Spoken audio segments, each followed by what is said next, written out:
The Prime Minister. Thank you. With permission, Mr. Speaker, I would like to make a statement on last week's European Council.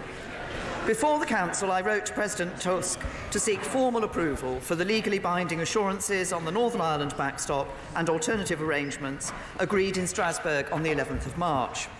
I reported your statement, Mr. Speaker, which made clear that for a further meaningful vote to take place, the deal would have to be fundamentally different, not different in terms of wording, but different in terms of substance. I explained that as a result, some honourable and right honourable members were seeking further changes to the withdrawal agreement, and I requested a short extension to the Article 50 process to the 30th of June. I regret having to do so. I wanted to deliver Brexit on the 29th of March, but I'm conscious of my duties as Prime Minister to all parts of our United Kingdom and of the damage that union leaving without a deal could do when one part of it is without devolved government and unable, therefore, to prepare properly. The Council formally endorsed the legal instrument relating to the withdrawal agreement and the joint statement supplementing the political declaration. This should increase the confidence of the House that the backstop is unlikely ever to be used and would only be temporary if it is. But the Council also reiterated, once again, its long-standing position that there could be no reopening of the withdrawal agreement. So however the House decides to proceed this week, everyone should be absolutely clear that changing the withdrawal agreement is simply not an option. Turning to extending Article 50, this has always required the unanimous agreement of the other 27 member states. As I've made clear before, it was never guaranteed that the EU would agree to an extension or the terms on which we requested it, and they did not. Instead, the Council agreed that if the House approves the withdrawal agreement this week, our departure will be extended to 11 p.m. on the 22nd of May. This will allow time for Parliament to pass the withdrawal agreement bill, which is legally necessary for the deal to be ratified. But if the House does not approve the withdrawal agreement this week, our departure will instead be extended only to 11 p.m. on the 12th of April. At this point, we would either leave with no deal, or we would indicate a way forward before this date for consideration by the European Council. If this involved a further extension, it would certainly mean participation in the European parliamentary elections. The Council's conclusions were subsequently turned into a legal decision, with which the UK agreed and which came into force last Friday. So while the Government has today laid a statutory instrument, which will be debated later this week, to reflect this in our domestic legislation, the date for our departure from the EU has now changed in international law. Were the House not to pass the statutory instrument, it would cause legal confusion and damaging uncertainty, but it would not have any effect on the date. Of our exit.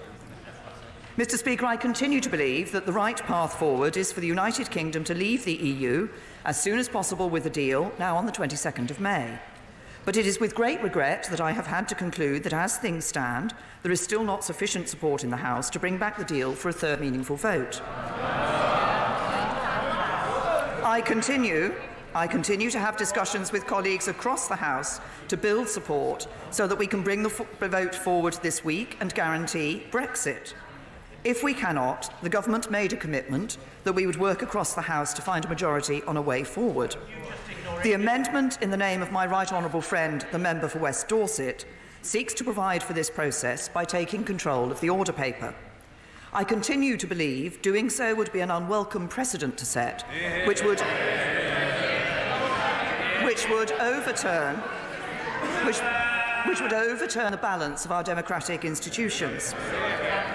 So the Government will oppose this amendment this evening, but in order to fulfil our commitments to this House, would seek to provide Government time in order for this process to proceed.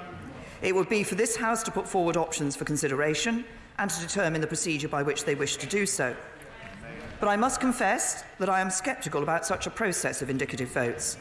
When we've tried this kind of thing in the past, it's produced contradictory outcomes or no outcome at all. There is a further risk when it comes to Brexit, as the UK is only one half of the equation, and the votes could lead to an outcome that is unnegotiable with the EU. No government could give a blank cheque to commit to an outcome without knowing what it is. So I cannot commit the Government to delivering the outcome of any votes held by this House, but I do commit but I do commit to engaging constructively with this process. There are many different views on the way forward. There are many different views on the way forward, but I want to explain the options as I understand them. The default outcome continues to be to leave with no deal, but this House has previously expressed its opposition to that path and may very well do so again this week. The alternative is to pursue a different form of Brexit or a second referendum. But the bottom line remains: if the House does not approve the withdrawal agreement this week and is not prepared to countenance leaving without a deal, we will have to seek a longer extension. This would entail the UK having to hold European elections, and it would mean that we will not have been able to guarantee Brexit. These are now choices the House will have the opportunity to express its view on. Mr. Speaker, this is the first chance I've had to address the House since my remarks last Wednesday evening. Yes?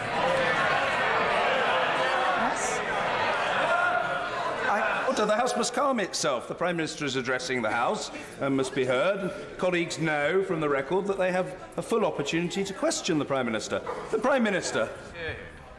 I expressed my frustration with our collective failure to take a decision, but I know that many members across this House are frustrated too, and we all have difficult jobs to do.